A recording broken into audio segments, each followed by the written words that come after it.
حسوني بشر شلون البيع؟ والله الحمد لله والشكر. ولا دب وعنا اليوم. ولا دب معنا؟ ولا دب. اي عافيه. شنو عيد ميلادك ولا عيد الحب؟ لا شوف شغلك. روح فرحان ولا دبايه. السلام عليكم حبيبي. سلام هلا وعيني هلا بيك. العفو رايد فرشين عيد الحب الله يخليك. اي ماشي. عندنا دبوب التمر دبوب الجوز دبوب السمسم دب جو شوف. يا معود احنا بعيد الحب ايش عندنا غير الدبابه؟ فعلا انا ملاحظ هذا الشيء من زمان. ايش معنى البنات يحبين الدب؟ انا اقول لك السببين، السبب الاول انه الدب شكله حلو وهذا يعوضها عن شكلك طبعا، والسبب الثاني انه اكفت سر بين الفتاه والدب. شنو هذا السر؟ سر ايش مدري نبي. حبيبي الله يخليك. رايد فرد دب ب2000 الله يخليك. اي والله ب2000؟ اي والله ب2000. شنو اللي تحبها ميته شنو؟ زين ب3000. عندنا هذا ب3000 بس يرضع لازم تاخذ اياه حليب. حبيبي شوف لي فرد شيء مناسب الله يخليك. ماشي. عندي هذا الدب راسب من العام اعطيني 20 وخذه. لا اريد فرد شيء ب10000. ب10000 حسوني فرس النهر ب10000. شو القضيه؟ عيد الحب تاخذ هديه ب10000. شو بصاحبته شرشوبه؟ لا حبيبي الهديه مو صاحبتي. انا اسف يعني زوجتك عندنا خوش وجبه مال تماسيح جوا. لا حبيبي انا لا متزوج ولا مصاحب. كان اقول تاخذ بعيد الحب عطله تنام بيها احسن لك. حسوني مخدل الولد. لا حبيبي لا.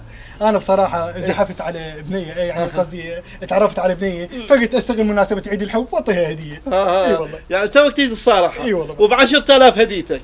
شو مصارح يعني شاحنه موبايلك بابا ما يصير. انت هسه لازم تاخذ لها هديه دب ب150,000. واذا طقت نبوري صار الدب. اريد هديه حمراء كون من اطيها للبنيه تلزق بي. تلزق بيه؟ اي. جيب له صمغ احمر. شنو صمغ احمر؟ اخر الدراسات والابحاث العلميه اثبتت انه المراه اكو شيء يعني بخيالها يجذب الرجل. شنو هو؟ روح اسالها ايش مدري لي انا. ومن خلال تجاربي وعلاقاتي مع النساء استطعت ان اكتشف انك اذا اردت المراه ان تتعلق بك عليك ان تحل اللغز. شنو هو اللغز؟ والله لو عرفت حليته. افهم من كلامك انه وانا اللي حكيت ما فهمت من كلامي، انت تفتهم من كلامي. اقول لك تعال اقول لك يا ستم والله خبصتونا. عيد الحب كل من اجى خلاله دب وراح ركض على صاحبته. ليش الام مالها هديه بعيد الحب؟ الاخ الصديق الاب ما لهم هدايا. زين هسه تعوفك من الاهل والقرايب. السياسيين انتم بيناتكم السياسيين بيناتكم من كان ما هذا الطعن واحد عن بالثاني واحد يحكي على الثاني. تبادل الدبابه بعيد الحب. والله كان امورنا صارت بخير.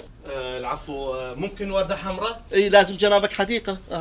لا عيني انا الوردة الحمراء رايدها يعني رايدها اول شيء رايدها هدية وثاني شيء اريد اصارح بيها. العفو ممكن اسال سؤال؟ اي تفضل. ليش اختارت وردة حمراء ما اختارت دب؟ يجوز هو يريد يصارح دب.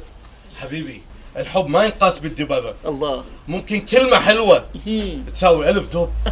ممكن لمسة ايد تساوي مليون دب. الله. وممكن كل دببة العالم الله تساوي نظرة او همسة. اي العزيز فلوس الوردة همسة ونص. اريد هديه حمراء كون من اعطيها للبنيه تلزق بي. تلزق بيه؟ اي والله. جيب له صمغ احمر. شنو صمغ احمر؟ شوف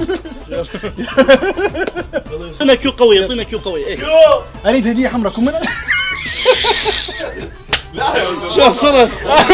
ما ضحكت والله محمد. شو الصرف؟ شو